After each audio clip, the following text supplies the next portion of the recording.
এই ধরনের InShot photo tutorial খুবই সহজ। তো এই জন্য আমাদেরকে প্রথমেই ইনশট অ্যাপ ওপেন করতে হবে। ইনশট অ্যাপ ওপেন করার পরে এখানে পিকচারে গিয়ে পিকচার সিলেক্ট করে নিতে হবে। তো বন্ধুরা আমি একটা পিকচার সিলেক্ট করে নিচ্ছি। এটার ব্যাকগ্রাউন্ড রিমুভ,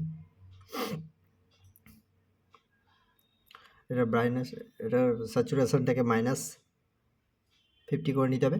এটা অ্যাড করে নিতে হবে এবং এক্সপোর্ট করে নিতে হবে। তারপর আবার একটা নিউ ফটো অ্যাড করে নিয়ে অ্যাড ফটো করে নিতে হবে। দেখো আমি আরেকটা ফটো অ্যাড করে নিয়েছি। তো এটারও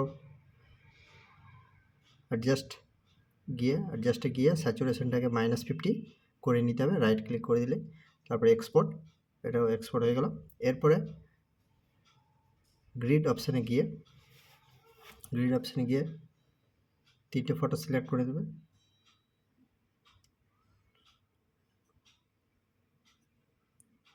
তারপর 3টে ফটো সিলেক্ট করে নিয়ে এরপর লেআউটে গিয়ে 3 লাইন বর্ডারটায় গিয়ে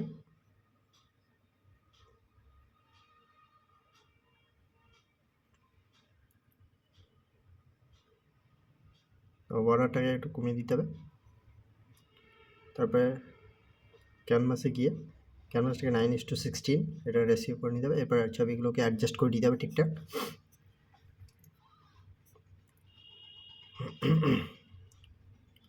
এরপর মিডল যে মধ্যে ফটোটাকে একটু জুম করে নিতে হবে যাতে এই কালারটা আসে।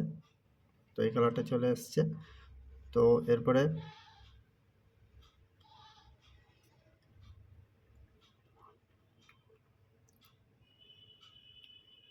আমরা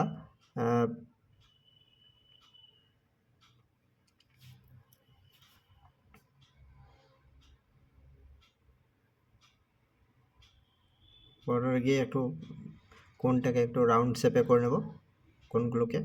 তো এরপরে আমরা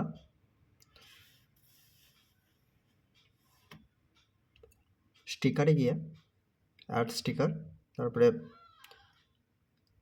যে কালার ফটোটা ছিল সেই কালার ফটোটাকে অ্যাড করে নিতে হবে।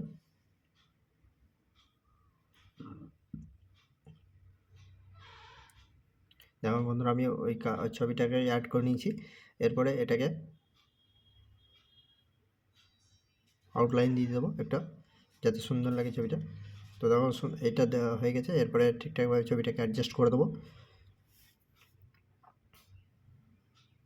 ঠিকঠাকভাবে অ্যাডজাস্ট করে দিলেই ছবি রেডি। তো দেখো রাইট ক্লিক করে দিলাম।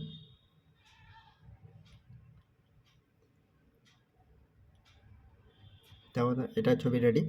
এরপরে আমরা ব্যাকগ্রাউন্ডে একটা কালার ব্যাকগ্রাউন্ড দিয়ে দেবো যাতে ছবিটা আরও সুন্দর লাগে। তো এই রেডি ছবি। তো দেখো বন্ধুরা ছবি রেডি হয়ে গেছে। বন্ধুরা ভিডিওটি ভালো লাগলে অবশ্যই লাইক করে দিও, কমেন্ট করো, শেয়ার করো এবং বন্ধুদের সঙ্গে শেয়ার করে দিও যাতে বন্ধুরাও দেখার সুযোগ পায়। তো এবং চ্যানেলটাকে অবশ্যই সাবস্ক্রাইব করে দিও। তো ওকে বন্ধুরা, থ্যাংক ইউ।